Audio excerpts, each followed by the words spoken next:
wondering what your game plan or your thoughts are. Several years ago, I had an opportunity to visit Washington, D.C. and meet with some congressmen and senators. And most of the congressmen and senators we were able to meet with and question one-on-one were not only conservative, but most of them were Christian politicians. And some of the questions were being asked at that time, and one of the questions I had specifically was, at that time the Republicans were in control. My question was, with you guys being in control of what's going on, why aren't you doing more?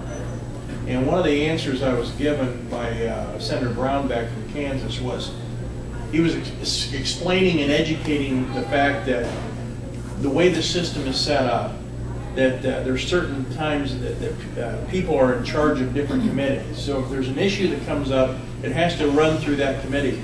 And even if the Republicans are in charge, if a Democrat is in charge of that committee, he can say that issue is not going to even be discussed. So we've got some issues there. The other issue, and they're kind of separate, but they were both in the forefront of my mind, is the fact that, and I kind of mentioned it Thursday at the Tea Party, and I'm really kind of ticked off about it. I've become aware more recently that when we're talking about how can we have an effect, is that the majority, since we are a Christian nation, the majority of folks, I would say if you looked at total numbers, attend some sort of a church. Okay? How regularly and all that gets into the numbers, but the fact is that what I'm hearing through the pastoral grapevine is that more and more pastors, ministers, priests are shying away from getting involved at all as far as educating their folks in the different congregations about what's going on politically. So I guess my question is, maybe two separate questions, is what can we do to change that? Because if you took every church in every county and the people that are involved in those churches and could get them involved in doing what I believe as Americans and as Christians we should be doing, we could have a greater effect. But when you make it to Congress with the system that's in place, what is your plan on being able to change some things? Obviously, government spending is a huge issue. I just heard last night that, what was it, last year, that there was millions of dollars that were spent on plane tickets that were never used, and the government never even bothered to try to get a refund for those unused plane tickets, although they were funded. Obviously, there's a lot of tension. What's your plan for attacking that and getting through the good old boy network that's already there? Well, one of the good things that's happening across the country, more and more communities and districts are electing, and I hate to use the labels, but conservative-leaning representatives. More and more new faces are coming through these congressional elections that weren't necessarily the hand-picked one of some of the establishment leaders.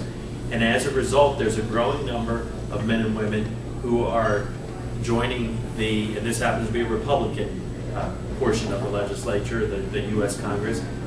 I believe it's called the Republican Conference. It's led by Mike Pence. You know Mike Pence, very outspoken, conservative fiscally and socially and otherwise, man of deep faith, and their ranks are growing. Because you can obviously see, without question, let's just be honest, the Republican Party has struggled here in the last couple of years trying to figure out who it is. And part of the reason is for you, I thought your question was going to go a different direction. You said, okay, all you Republicans, there's a majority down here. Why aren't we seeing something that at least looks Republican coming out of our United States Congress?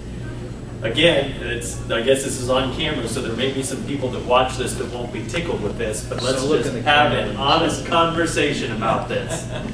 Now, if you disagree, please let me know. I'd love to hear your side of it. But I've been involved in the party for some time. I was often, let's just back up. You know, there were many of the very leaders who now might tell you that I shouldn't be your congressman, that before were writing checks to my campaigns. They were the ones that would introduce me as a guy with the rising star of the Republican Party, and not just in Ashland, but in Stark County and otherwise. There was the one that everyone would tell me when they'd introduce me at Republican events how bright the future was. The place where the future started dimming was when they began to see, wait a second, he's not a loyal foot soldier that's going to get in line and do everything we wanted to do. That's when no longer did I sparkle as much in some of those party leaders' eyes. That's it, plain and simple. This is what I have discovered. And I think you could take it to the bank. If you do your homework, you'll find out it is exactly so. Many of our current leaders in the Republican parties, whether it be at the state or federal level, are of the mindset that the only way you win a general election is if you provide a Republican candidate who is moderate to left-leaning at best. The thought being that's how you draw over some of those independents and that's how you can convert some of the Democrats in a general election, is if you put forward candidates that are middle of the road to left. After all, they think that we should be more quiet about the life issue. We should be more quiet about gay rights and so on. We need to be in the center. So you can take this to the bank. If the Republican Party gets behind a candidate in a primary, they are choosing a candidate that they believe is most moderate and most able to take a general election. Now you say, oh, I don't know if I necessarily agree with that. Like Gordon referred to, it wasn't long ago, probably the last 10 to 15 years, the Republicans occupied everything in the state of Ohio. The governor, lieutenant governor, all the statewides, the state house, the state senate. We even had a majority in the U.S. Congress and a president in the White House. Now, why is it that all of those conservative Lincoln Day speeches you heard, all those slick pieces of mail you got in your mailbox, bullet point by bullet point, every one of those core Republican values and conservative principles that you cherish outlined, why is it that Gordon can sit here today and say, so why isn't anything getting done that looks conservative or Republican?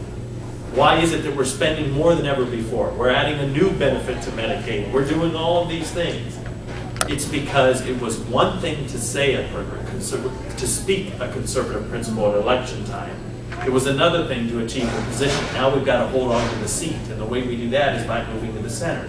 Now let me ask you, if a Republican moves to the center, do you honestly expect Democrats to say, you know what, now I'm going to vote for the Republican because he's moved to the Democrat side? Do you expect a liberal to say, look at that conservative, he moved to the center, I'm going to go his direction now? No, they're going to sit there and clap with glee that we finally moved their direction. In the scheme of things, it are the conservatives that are always moving in the thinking that that's the way they will get votes. But what's so false about that is, how did you win the seat in the first place? By masquerading as a conservative. So perhaps if Republicans would have delivered when they held all these majorities and all these seats, we wouldn't have Obama in the White House. We wouldn't have John Bocheri as our congressman. Because voters would have been there saying, you did what we asked you to do, we're proud of you, and you can go back. But instead, now we have a situation where we're still speaking the same principles, the conservative principles as Republican candidates, but now the voters find themselves in a place where they have to decide whether they believe it. And it's much, our issues are right. Our biggest challenge is convincing men and women we can be trusted to deliver if they select us.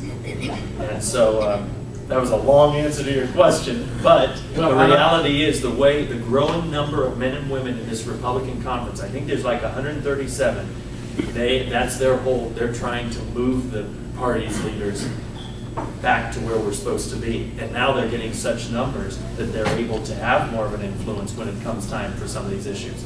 Now obviously they still don't have much if they're not the majority, but they can have a sway within our minority.